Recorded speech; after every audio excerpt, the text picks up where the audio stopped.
Kozhikode railway സ്റ്റേഷനിൽ ഗോപുരം തകർന്നു വീണതിൽ ഗുരുതര അനാസ്ഥയെന്നാണ് പ്രാഥമിക വിലയിരുത്തൽ. തകർന്നു വീണ ഗോപുരത്തിന്റെ ബാക്കി ഭാഗങ്ങൾ പൂർണ്ണമായും പൊളിച്ചു മാറ്റാനുള്ള പ്രവൃത്തി മന്ദഗതിയിൽ പുരോഗമിക്കുകയാണ്.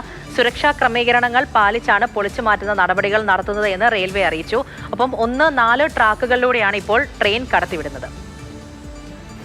പൊളിഞ്ഞു വീണ ഗോപുരത്തിന്റെ ബാക്കി ഭാഗം പൊളിച്ച് നീക്കുന്ന പ്രവൃത്തിയാണ് നിലവിൽ പുരോഗമിച്ചു വരുന്നത്. തൊഴിലാളികൾ അതിന് മുകളിൽ കയറി നിന്ന് ഡ്രില്ലറും പാരയും ഒക്കെ ഉപയോഗിച്ച് കല്ലുകൾ ഓരോന്നായി ഇളക്കിയെടുത്താണ് അത് പൊളിച്ച് നീക്കുന്നത്. അതുകൊണ്ട് തന്നെ പൂർണ്ണമായും ആ പ്രവൃത്തി പൂർത്തിയാകണമെങ്കിൽ മണിക്കൂറുകൾ അല്ലെങ്കിൽ ഒരുപക്ഷെ ദിവസങ്ങൾ തന്നെ വേണ്ടി വരുമെന്നാണ് പൊതുവെ വിലയിരുത്തപ്പെടുന്നത്. എന്തായാലും ഇത് പൂർണ്ണമായും തന്നെ പൊളിച്ച് നീക്കിയാലേ 2-3 ട്രാക്കുകളിലൂടെയുള്ള ട്രെയിൻ ഗതാഗതം പുനഃസ്ഥാപിക്കാൻ കഴിയുകയുള്ളൂ. 1-4 ട്രാക്കുകളിലൂടെ എല്ലാ ട്രെയിനുകളും സാധാരണ എന്ന വണ്ണം നിലവിൽ കടന്നു പോകുന്നുണ്ട്.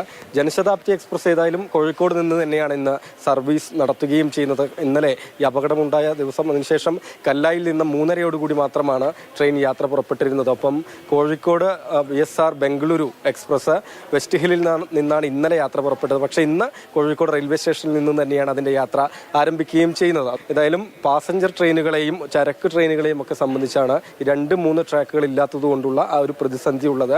Kannur Kozhikode passenger train west hill വരെ വന്ന് സർവീസ് അവസാനിപ്പിച്ച് അവിടെ നിന്നാണ് തിരിച്ച് കണ്ണൂരിലേക്ക് പോവുകയും ചെയ്യുന്നത്. ഏതായാലും ഇന്നലെ ഉണ്ടായത് ഗുരുതരമായ അനാസ്ഥയെന്നാണ് പ്രാഥമികമായ വിലയിരുത്തൽ. കാരണം ഒരു നൂറ്റാണ്ടിലധികം 130 വർഷം പഴക്കമുള്ള ഗോപുരത്തിന്റെ ഭാഗമാണ് തകർന്ന് വീണത്.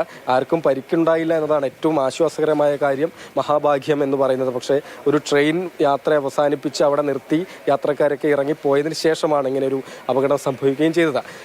അമൃത് ഭാരത് പദ്ധതിയിൽ ഉൾപ്പെടുത്തി നവീകരണ പ്രവൃത്തികൾ വികസനം നടക്കുന്ന സ്റ്റേഷനാണ് കോഴിക്കോട് റെയിൽവേ സ്റ്റേഷൻ എന്നത്.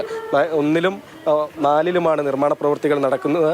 വലിയ പൈലിംഗ് പ്രവൃത്തികളാണ്, ആഴത്തിലുള്ള പൈലിംഗ് പ്രവൃത്തികളാണ് പുരോഗമിച്ചു വരുന്നത്. തുടർന്ന് ഈ തകർന്നു വീണ ഈ ഗോപുരത്തിന് ബലക്ഷയമുണ്ട്, അപകടാവസ്ഥയിലാണെന്ന് വിലയിരുത്തിയതാണ്, കണ്ടെത്തിയതാണ്. പക്ഷേ പൊളിച്ചു നീക്കുന്നതിനുള്ള നടപടിക്രമങ്ങളാണ് നീണ്ടുപോയിരുന്നത്. എന്തായാലും അത് വലിയ വീഴ്ച തന്നെയാണ് എന്ന കാര്യത്തിൽ യാതൊരു സംശയവുമില്ല താനും. ഒപ്പം തന്നെ കോഴിക്കോടിനെ സംബന്ധിച്ച് നോക്കുന്ന സമയത്ത് ഒരു കോഴിക്കോട് നഗരത്തിൻ്റെ ഒരു പ്രതീകം അല്ലെങ്കിൽ അവിടെ ഏറ്റവും തലയെടുപ്പോടുകൂടി ഉയർന്നു നിന്ന ഒരു നിർമ്മിതി കൂടിയാണ് തകർന്നു വീണ് ഇപ്പോൾ അതിൻ്റെ ബാക്കി ഭാഗം പൊളിച്ചു നീക്കുന്നത്.